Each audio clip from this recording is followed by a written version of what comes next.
Assalamualaikum warahmatullahi wabarakatuh. Apa kabarnya sahabatku semuanya yang ada di channel YouTube Fufikie? Di sini saya ingin berbagi mengenai ilmu tentang siapa sih manusia di dunia ini yang kehidupannya tidak ada masalah kehidupan masing-masing ya. Pasti setiap orang itu punya masalah hidupnya masing-masing. Dan saya di sini ingin berbagi ilmu mengenai sedikit tentang 5 sumber penderitaan hidup manusia, yaitu kita semua ya, mungkin salah satunya juga sahabatku semuanya. Jadi sebetulnya sebelum saya masuk ke 5 sumber penderitaan hidup itu, kebahagiaan kita itu sebetulnya dipengaruhi dari 50% bawaan dari lahir, kemudian 10% itu pengaruh dari lingkungan, dan 40% itu dari pikiran kita masing-masing.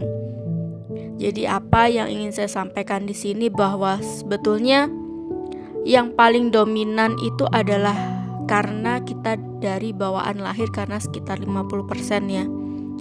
Kemudian 5 sumber penderitaan hidup kita tuh apa saja sih? Ini yang saya sebutkan terlebih dahulu. Biasanya saya menyampaikannya adalah trio tragis ya teman-teman ya.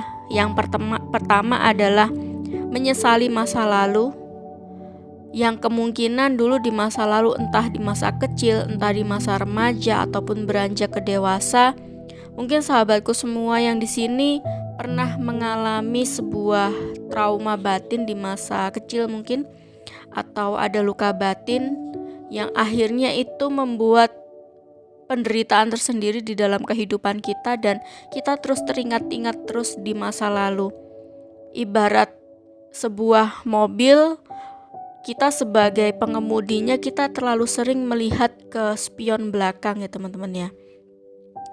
Lalu kalau kita sering melihat saat mengendarai kendaraan, kita sering melihat ke belakang, otomatis apa kabar yang ada di depan kita. Hati-hati ya teman-teman ya, karena bisa nanti suatu saat teman-teman bahkan mengalami kecelakaan yang ada di depan kalau kita terlalu sering melihat spion di belakang terus. Lalu yang kedua adalah tidak terima dengan masa kini.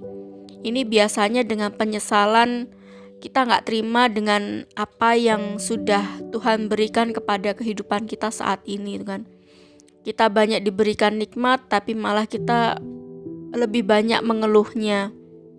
Seperti saat ini sebuah harga BBM pun naik, tentu akan banyak memberikan pengalaman kepada orang lain. Di sana akhirnya berkeluh kesah, akhirnya orang akan cemas, khawatir, takut kan dengan masa depannya kayak gimana. Dan itu tidak disyukuri, akhirnya tidak terima dengan masa kini. Banyak menyalahkan diri sendiri, banyak menyalahkan yang ada di luar diri kita. Ini salah satu juga sumber penderitaan hidup. Lalu yang ketiga adalah mengkhawatirkan masa depan. Nah, seperti ini. Misalkan ada salah seorang yang di PHK, kemudian dia mencemaskan apa yang ada di kedepannya. Padahal kita nggak tahu ya, besok kita ini masih diberi kesempatan hidup atau enggak dengan Tuhan, kita kan masih belum tahu.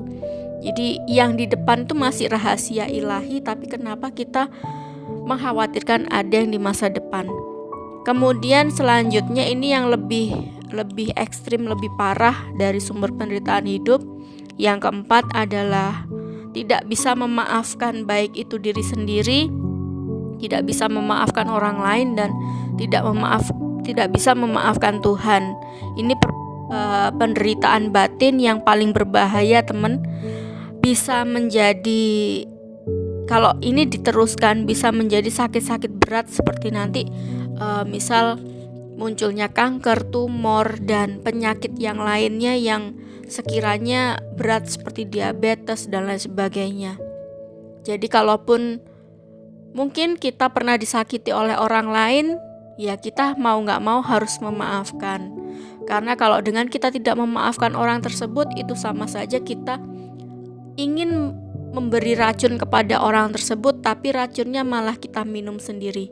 Jadi siapa yang mati di sini? Jadi hati-hati ya, kalaupun ada orang lain yang berbuat salah pada kita atau menyakiti hati kita, kita harus mau nggak mau harus cepat-cepat memaafkannya, karena itu demi kepentingan diri kita sendiri. Lalu yang kelima adalah meletakkan kebahagiaan kita di mulutnya orang lain. Ini biasanya orang-orang yang seperti ini hatinya begitu rentan dan sensitif sekali. Kenapa? Karena itu mulutnya orang lain, dia yang berkata sendiri itu adalah gratis ya, dia ucapkan. Kenapa hati kita yang sakit? Itu mulut-mulutnya dia, kenapa kita yang terlalu memasukkan ke dalam hati kita sehingga kita menjadi sakit hati sendiri.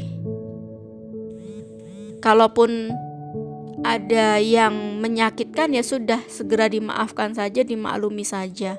Jangan sampai anggap aja itu omongan seperti kita makan nasi ya. Setelah nasi itu kita kunyah, kita makan ya sudah, besok pagi dia kan pasti akan keluar di toilet gitu kan, di BAB seperti itu teman-teman.